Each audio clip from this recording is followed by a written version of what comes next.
Most women will not admit it aloud, but many have felt it silently, the moment a man begins to lean closer. To declare his seriousness, the attraction that once felt like fire begins to flicker and fade. He offers his heart, yet she feels hers. Retreat. He opens the door to devotion, and she walks the other way. It seems irrational, even cruel, and yet beneath this pattern lies one of the deepest truths about desire, selfhood, and the labyrinth of the human psyche. Have you ever noticed how intensity at first draws her in the long gaze, the subtle pursuit, the dance of tension, and then, when certainty arrives, the mystery seems to vanish? It is not always conscious, nor is it a simple matter of commitment issues. It is a psychological drama that has been unfolding for centuries. The feminine archetype both craving and fearing possession, for within her lies a paradox, yearning for connection, yet terrified of losing the sovereignty of her becoming. Carl Jung suggested that we are never simply falling in love with another person. We are colliding with our own projections. When a man grows serious, when he declares exclusivity, what she may feel is not just his devotion, but the weight of his projections. She senses that she has ceased being seen as a living, unpredictable being, and has been frozen into a symbol, the anima in his eyes, the fantasy of salvation or perfection. In that instant, attraction transforms into suffocation, because the soul hungers to be known, not confined.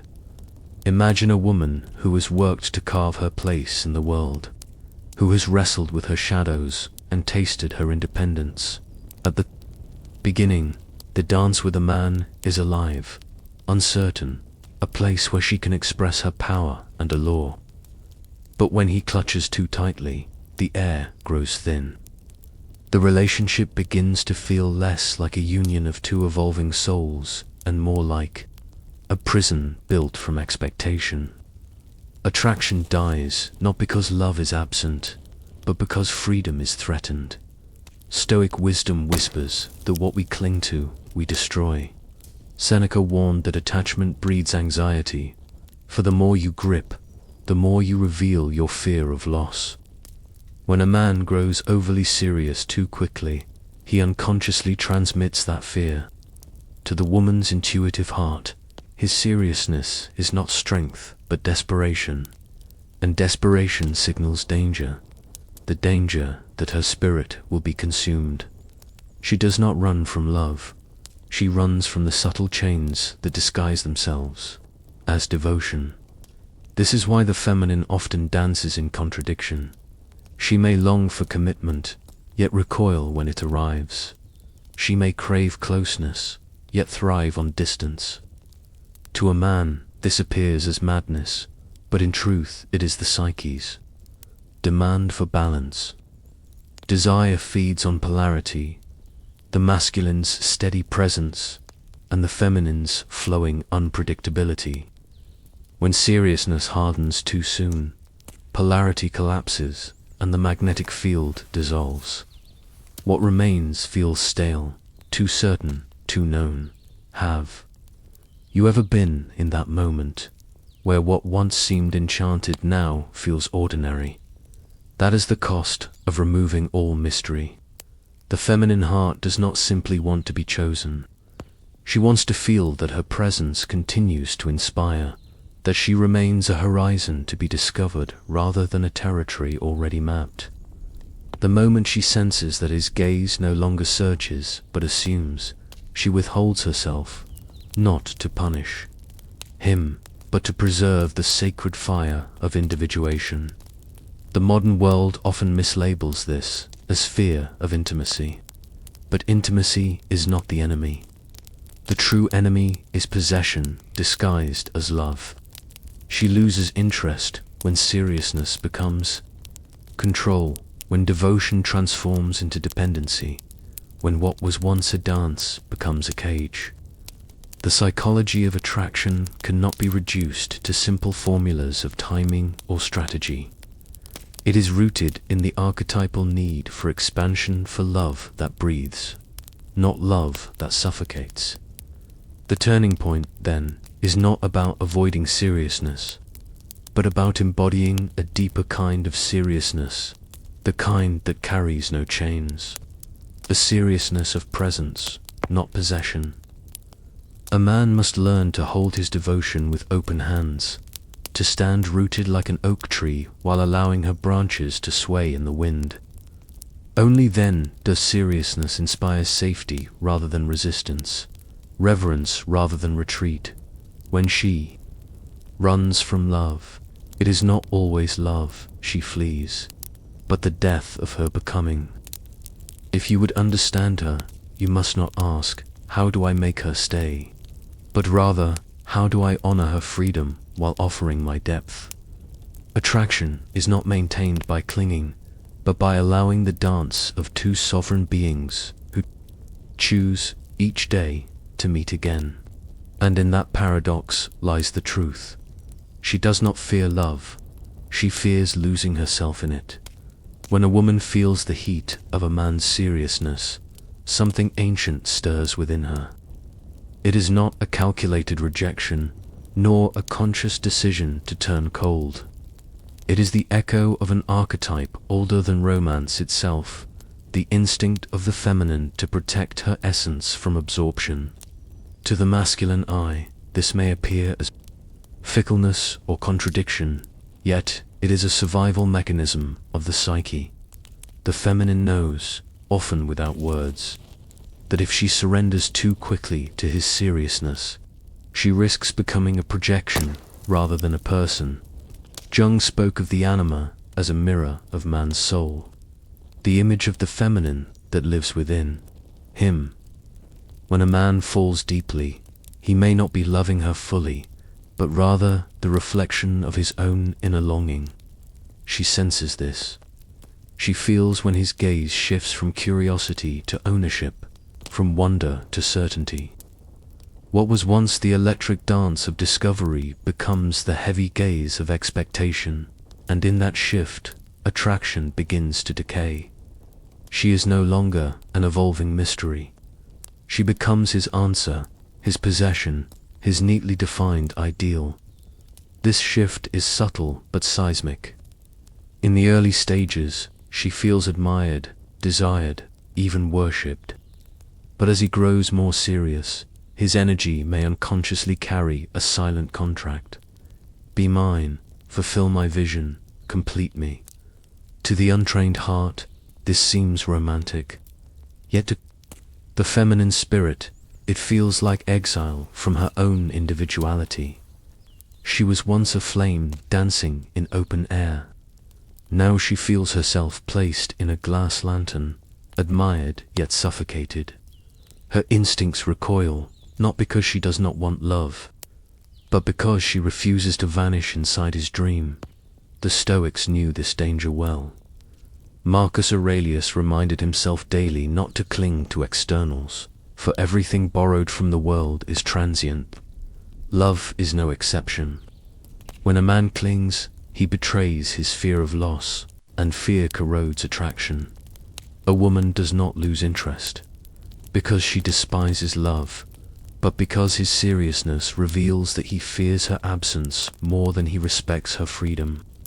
She cannot breathe inside the walls of a man's need.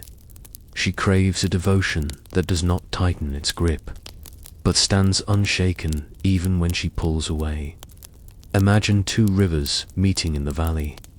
At first, the waters swirl together with playful force, each retaining its current while blending in rhythm. But if one river tries to swallow the other entirely, the beauty is lost. So too in love, when seriousness becomes domination, the natural flow collapses. She begins to feel less like a sovereign river and more like a tributary feeding his identity. This is when she pulls back, when she seems to lose interest, when she runs. In truth, she is not running from him. She is running back toward herself. There is also the hidden layer of shadow work at play. Many women, shaped by past wounds, carry the memory of being consumed by family expectations, by societal roles, by relationships where their voice dissolved into silence. When a man grows overly serious, it can awaken this shadow, this ancient fear of erasure. She resists not only him, but the ghosts of every place she once felt small or unseen. Her rejection may feel sudden, but it is often the psyche's attempt to protect her from repeating a cycle of self-betrayal. To the man bewildered by this withdrawal, it may feel unjust. He thinks, I offered love. Why does she run, yet love without? Awareness can still wound. Attraction is not sustained by effort alone, but by polarity, masculine presence met with feminine flow. When he mistakes seriousness for suffocating intensity, he collapses polarity. The flame that once drew her in now feels like a consuming fire. Her instinct commands her to flee before she is burned. This does not mean she rejects devotion. The feminine longs for depth, for safety, for the gravity of a man's soul that can anchor her storms. But the difference lies in how that seriousness is carried. Is it the seriousness of a man who stands sovereign, who does not demand completion, who gazes upon her as a free? This is the turning point that many fail to see. She does not lose interest because love arrived, but because love turned into a cage. Her spirit whispers for a man who understands the art of open-handed devotion, who can walk beside her without binding her wings. The question is not whether she wants love, but whether love allows her to remain fully herself. There is a peculiar irony in the psychology of attraction. The very thing a man thinks will make her stay often drives her away. He believes that certainty is safety, that declarations of devotion are the anchor she has been waiting for. Yet in her body, this certainty can register as an invisible rope tightening around her waist. What he calls stability, she feels as enclosure. What he sees as proof of love, she experiences as the slow erosion of the unknown she needs to breathe. In Jungian language, this is the tension between individuation and fusion. Individuation is the sacred process of becoming whole, of integrating the shadow and stepping into one's authentic self. For the feminine archetype, this process often demands that she resists anything that threatens to absorb her identity. When a man's seriousness slips into the desire to fuse, to make her his completion, her psyche rings alarm bells. To her unconscious, fusion feels like erasure, and the instinct for individuation commands her to withdraw. Even if her conscious mind still yearns for closeness, consider the archetype of the maiden who blossoms into the lover.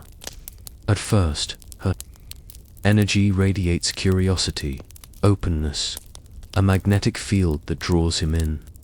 But if he rushes to claim her, she transforms into the huntress, a symbol of the untamed spirit who guards her autonomy with a bow drawn tight.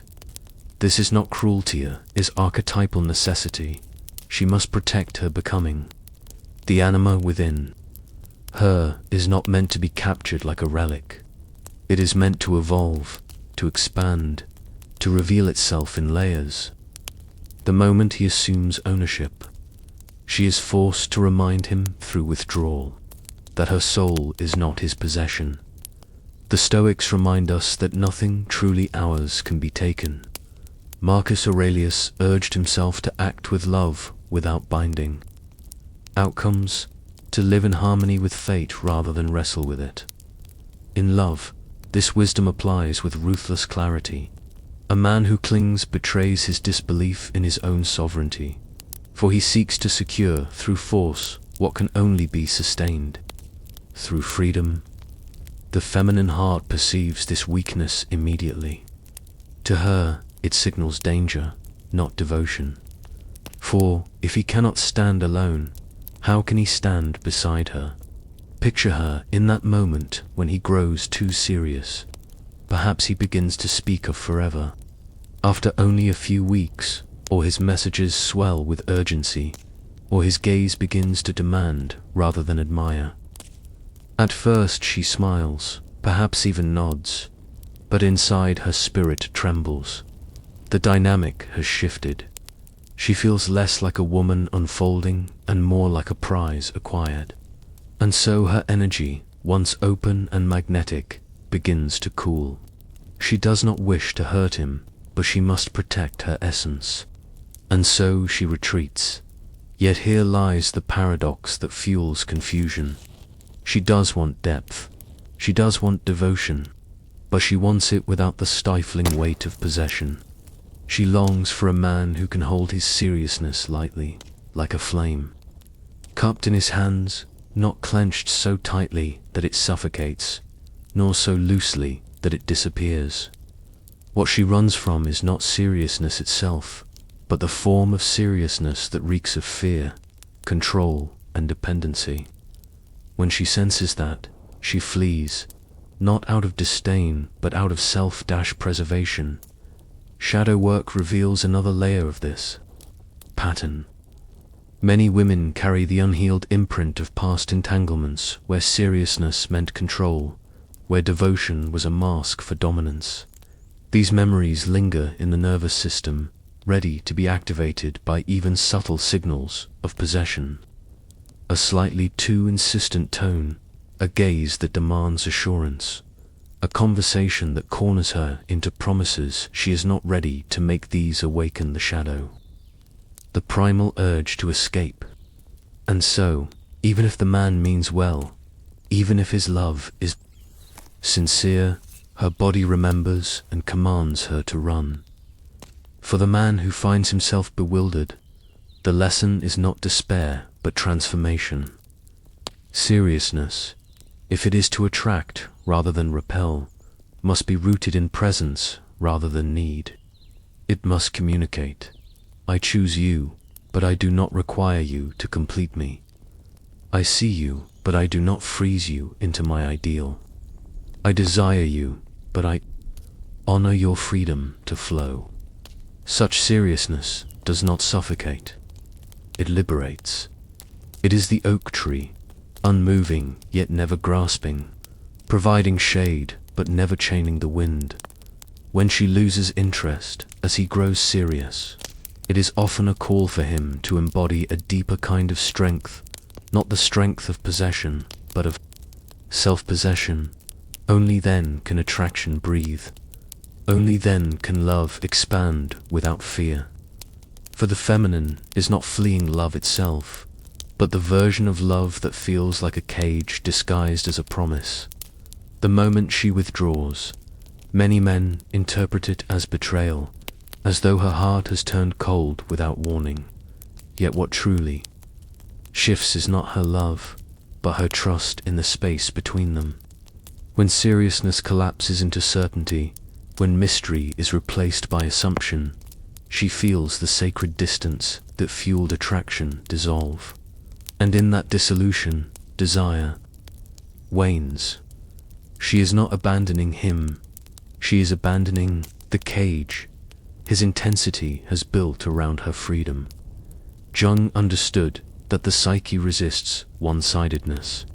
Whenever one pole dominates, whether it is too much control, too much devotion, or too much expectation, the unconscious compensates by swinging to the opposite extreme.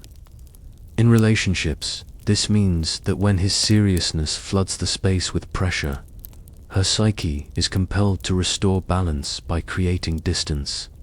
She loses interest, not because she has stopped caring, but because the polarity has been destroyed. Her withdrawal is not random. It is an unconscious attempt to restore the dance between closeness and space, love and freedom. The Stoics would have recognized this as the error of attachment. Epictetus taught that if you kiss your child, remind yourself that they are mortal, so that when loss comes, you will not be broken. Applied to love, this wisdom reminds us that every bond is fragile, every affection fleeting if clutched too tightly. The woman senses instinctively what philosophy has long warned, that the more one seeks to secure another, the more fragile the bond becomes. For love cannot be held by force. It must remain chosen, moment by moment. And if it ceases to be chosen, then what remains is not love, but dependency. The feminine archetype craves a man whose seriousness is not a trap, but a sanctuary. She does not lose interest in seriousness itself. She loses interest in seriousness that a man who can stand with gravity, yet allow her to dance in her own rhythm, awakens her desire. His seriousness is not a demand for permanence, but an invitation to presence. He does not bind her with vows prematurely spoken, but roots himself in a way that makes her want to return. He becomes not her captor, but her refuge. Consider how desire often lingers in uncertainty.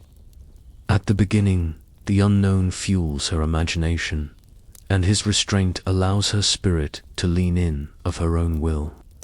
But when he becomes too certain, too insistent, he steals from her the pleasure of choosing him again. Desire withers when it is taken for granted. She wants to feel that her yes matters, that her presence is a living choice, not an obligation he has already claimed. Without this freedom, attraction dissolves, and she pulls away to reclaim the power of her choosing. This dynamic is often misunderstood as a game, but it is no trivial strategy. It is the architecture of the psyche. The anima within her is restless when trapped, luminous when honored. When she runs from his seriousness, she is not rejecting depth. She is rejecting the collapse of polarity. She wants devotion without desperation, presence without pressure, certainty without control.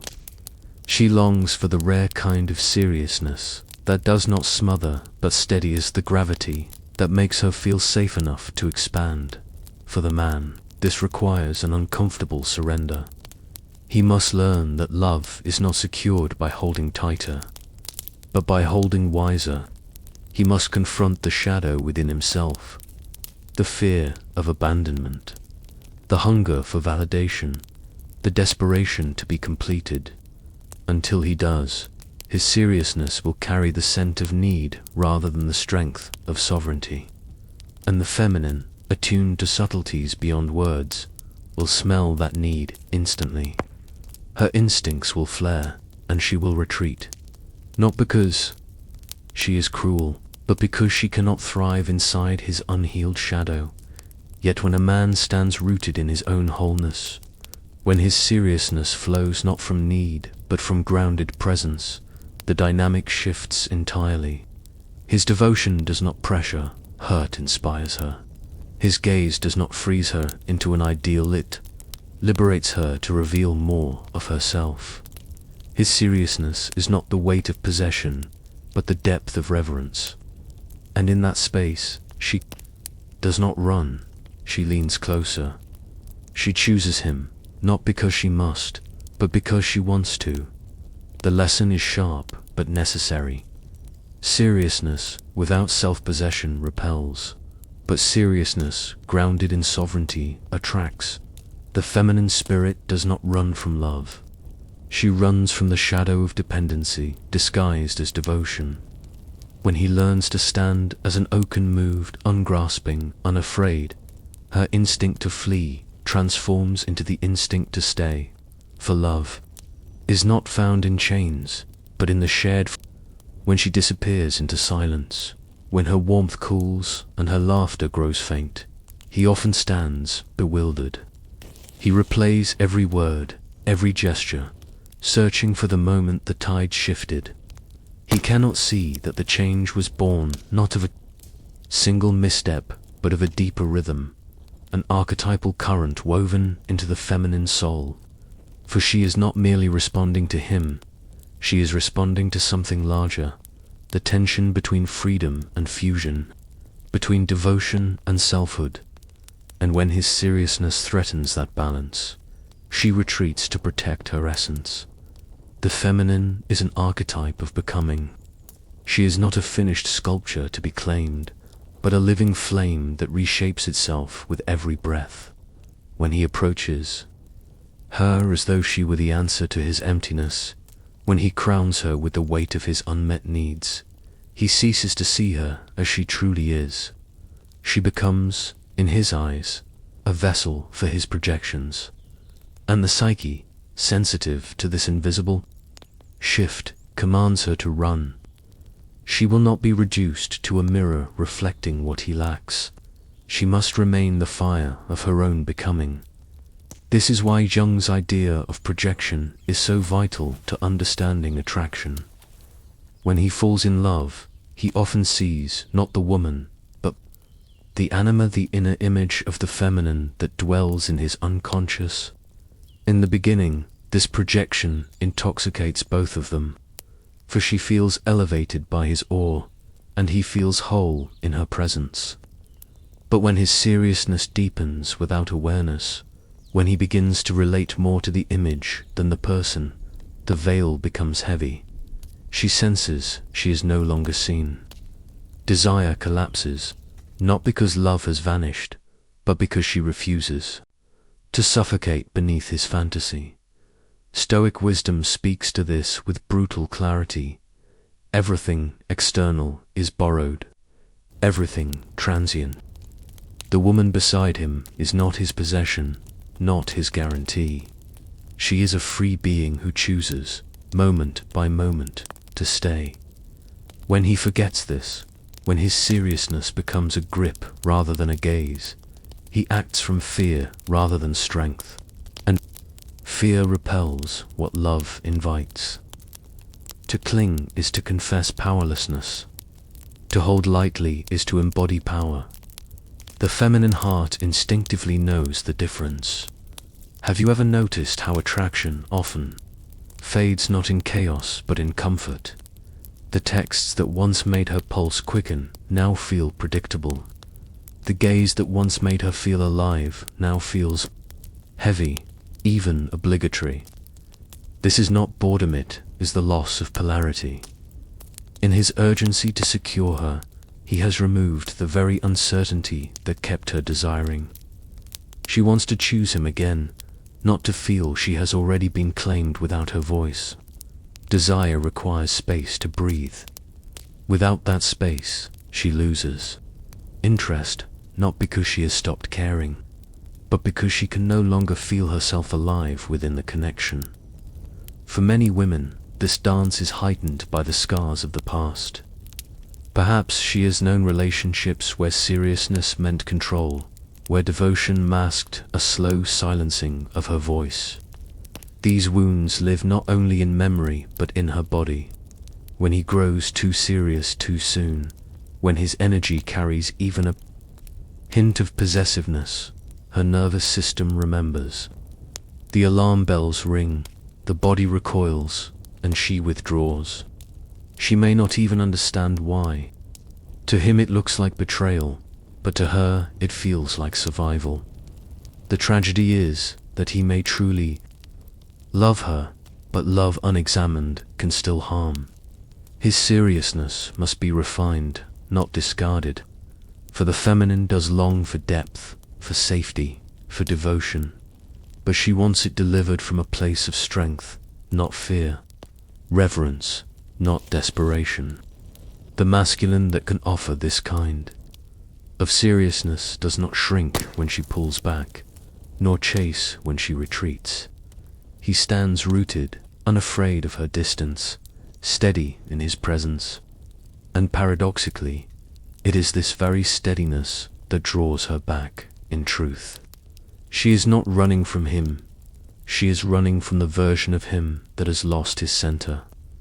She runs from the shadow that cloaks itself in love, but smells of dependency. Yet when he embodies sovereignty, when his seriousness is a weight she can lean into rather than chains she must escape, she feels safe enough to open. Her desire rekindles, not in his pursuit, but in his presence. The woman who runs from possession is the same woman who surrenders to reverence. The paradox is eternal. Love deepens not by holding tighter, but by allowing freer. She loses interest when his seriousness closes in, but she burns brighter when his seriousness makes space. For in that space she remains herself, and only when she is fully herself can she fully love. The man who understands this does not ask, "How do I make her stay?" but, "How do I hold my ground so she may return of her own will?" And in that question lies the doorway to a deeper love than possession could ever promise. When a woman pulls away at the very moment he believes he is offering her the world, the masculine heart feels the sting of rejection. Yet beneath the sting is an invitation to see beyond the surface drama into the psychology of attraction itself. For she is not rejecting love, nor intimacy, nor devotion. She is rejecting the collapse of polarity, the quiet death of desire that occurs when his seriousness crosses the threshold from presence into possession. What he experiences as betrayal is, in fact, her soul demanding balance. The feminine is an archetype of movement, of shifting currents, an endless becoming. She is water, refusing to be contained in a vessel that would define her once and for all. When his seriousness becomes too heavy, she feels herself freezing into a role she did not choose. She becomes the answer to his incompleteness, the solution to his longing. In that instant, she is no longer free to flow. Her retreat is not abandonment. It is rebellion against being turned into a fixed symbol. When she is meant to remain a living mystery, Jung spoke of the shadow as all that the conscious self cannot bear to acknowledge. In love, seriousness often masks the shadow of male dependency. The man who clings, who rushes to secure, who floods her with certainty too soon, is often battling an unacknowledged fear of being left, a terror of emptiness. To the woman, this fear is not hidden, it radiates through his words, his gestures, his tone. She senses the shadow he has not faced, and her instincts recoil, for the feminine cannot relax in the arms of a man at war with his own fear. She loses interest, not because he loves too much, but because he loves without awareness. The Stoics would call this the error of attachment, the folly of staking one's peace on the actions of another. Seneca reminded his students that nothing is more fragile than depending on what one cannot control. Love, when rooted in control, becomes the most fragile thing of all.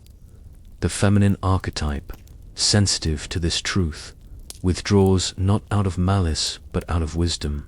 She knows, often unconsciously, that love tied to desperation will one day turn to resentment.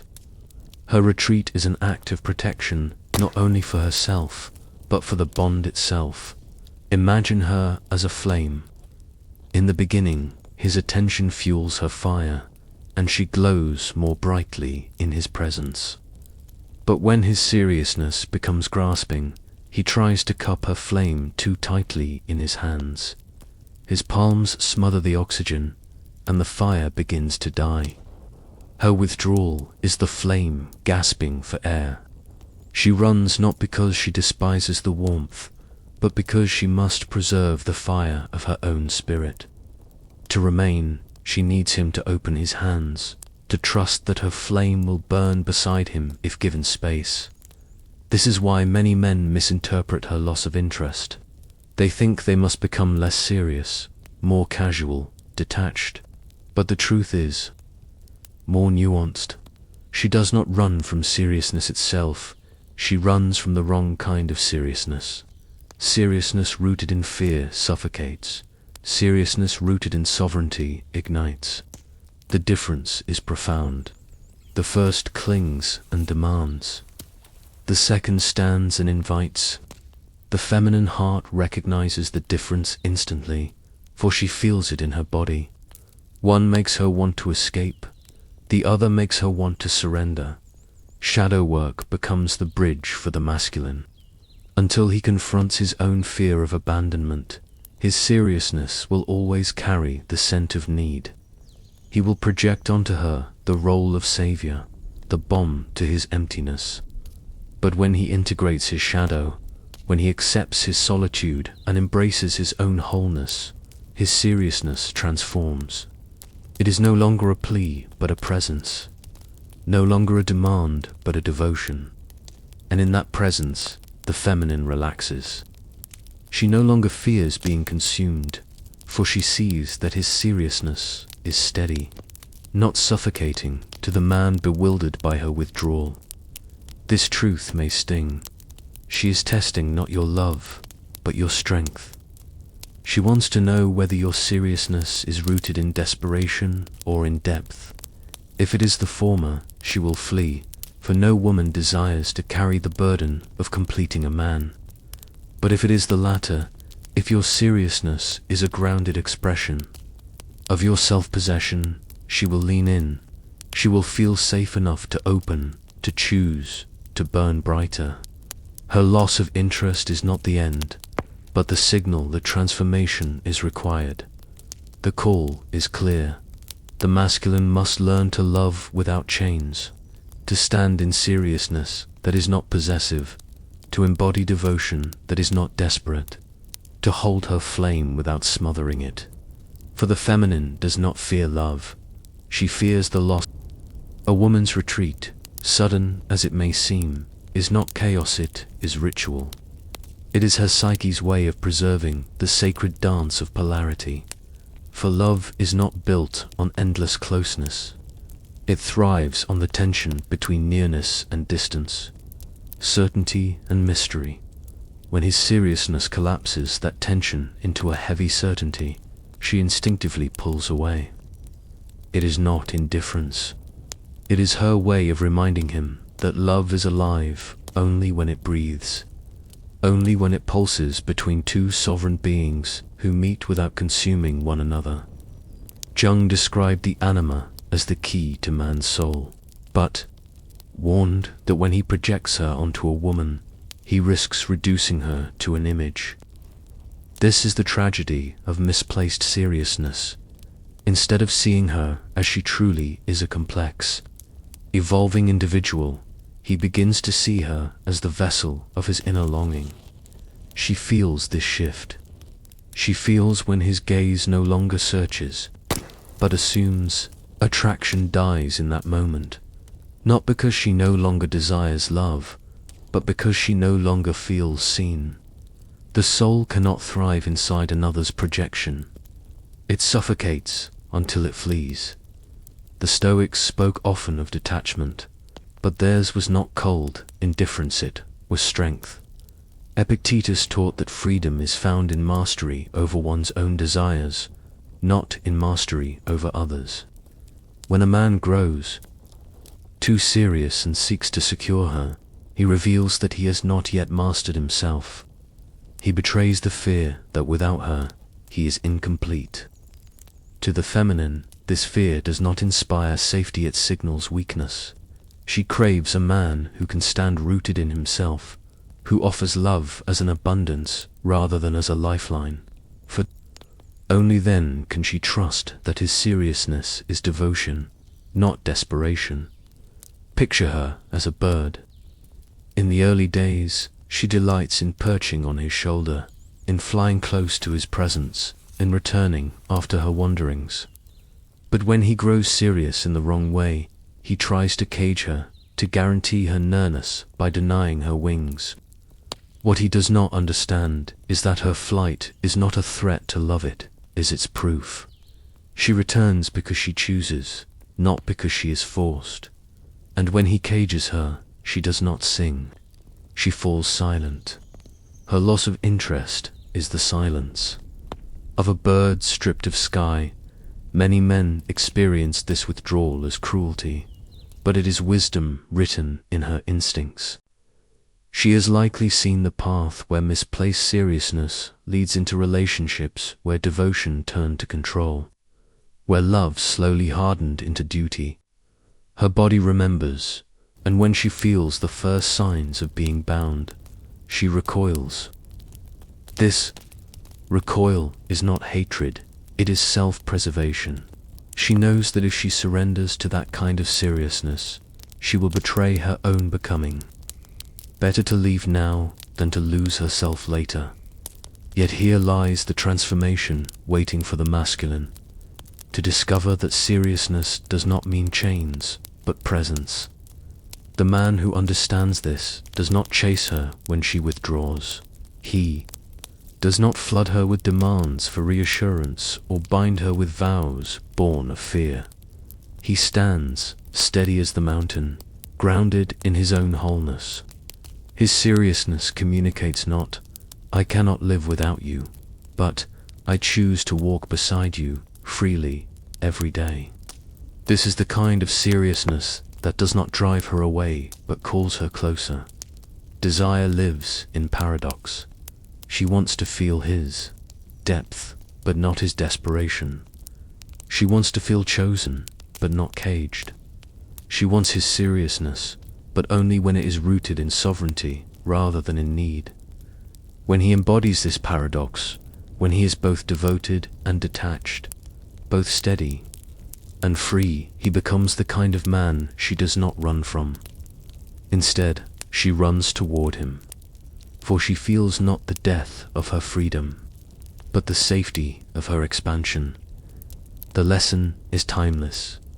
She does not lose interest because he is serious, but because he has mistaken seriousness for possession. The feminine heart burns brighter in the presence of a man who honors her wings as much as her closeness. His role is not to cage the bird, but to create the kind of presence she wants to return to again and again. Seriousness is not the lock on the cage, it is the strength of the tree where she chooses to rest. And in that strength, she discovers not chains, but freedom. When she runs, he often feels as though he has failed. He replays every kiss, every whispered promise, and wonders where his devotion became the very thing that drove her away. But the truth is sharper. She did not flee from love itself, but from the weight he placed upon it. For what was once light as fire became heavy as stone. His seriousness, instead of grounding her, became a gravity that threatened to consume her. And the feminine, when threatened with erasure, will always choose flight over fusion. Jung reminds us that the soul resists being swallowed whole. The psyche fights to preserve individuality, even against the allure of union. When his seriousness transforms into an unconscious demand, "Be mine, complete me, never leave," he unknowingly steps into the role of captor. And her instinct, old as myth, awakens the archetype of the wanderer, the huntress, the goddess untamed. She will sacrifice romance to preserve selfhood. Her withdrawal is not a punishment to him, but a tribute to her own individuation.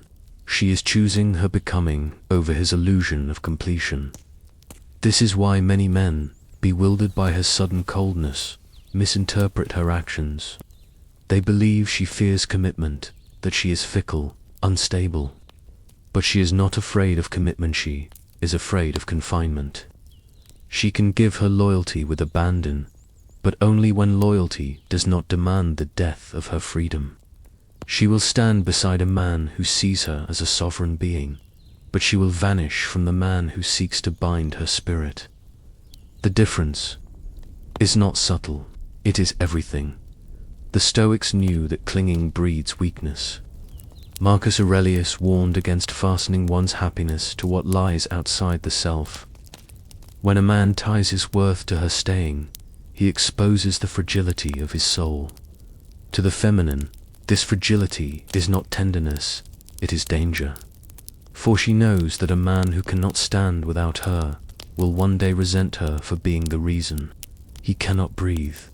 His seriousness, then, becomes a burden she cannot carry. Better to run than to stay, and and be suffocated by the shadow of his dependence. Imagine love as a garden. In the beginning, the soil is rich, the flowers bloom, and both tend to the space with wonder. But when he grows too serious in the wrong way, he overwaters the roots, drowning what he longs to preserve. His devotion, unchecked, becomes destruction. She loses interest not because the garden lacks potential, but because the air has grown heavy, the soil too wet, the flowers wilting under the pressure of his fear. Her retreat is the only way to restore balance, to let the earth breathe again. Yet the feminine does not despise seriousness itself. In fact, she craves it. She yearns for the man whose seriousness feels like an anchor, not a cage.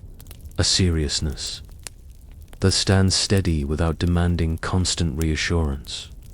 A seriousness that says, "I am here," without adding, "and you must never leave me." The paradox is this: the more freely she is allowed to move, the more deeply she chooses to stay. The more he honors her wings, the more she longs for his tree. It is not distance that kills love, but possession disguised as certainty. Shadow work reveals the hidden key. A man who has not faced his own emptiness will always try to use her to fill it. But the woman who runs is calling him to do what he has avoided, to sit with his own solitude, to embrace his own incompleteness, to stand whole before offering love. Only then does his seriousness transform. No longer a weight, it becomes a refuge. No longer a demand, it becomes a gift. And in that presence, she does not run, she opens. She trusts, she rests. The feminine does not flee depth. She flees the shallowness hidden inside false depth. She does not lose interest in love. She loses interest in the performance of love that masks desperation. What she desires is a man who embodies stillness in the storm, who does not crumble when she withdraws, who does not beg or grasp, but who remains rooted in himself. This kind of seriousness inspires desire, for it does not consume, it steadies. And in that steadiness, she feels safe enough to return. The final paradox is this: the woman who runs from love is the same woman who will surrender most fully when she feels truly free. She does not need a man to complete her. She needs a man who honors that she was already complete before he arrived. Only then can she offer herself without fear of erasure. Only then can she trust that her choice to stay will be met not with chains, but with reverence. The woman who knows her worth doesn't chase, she chooses.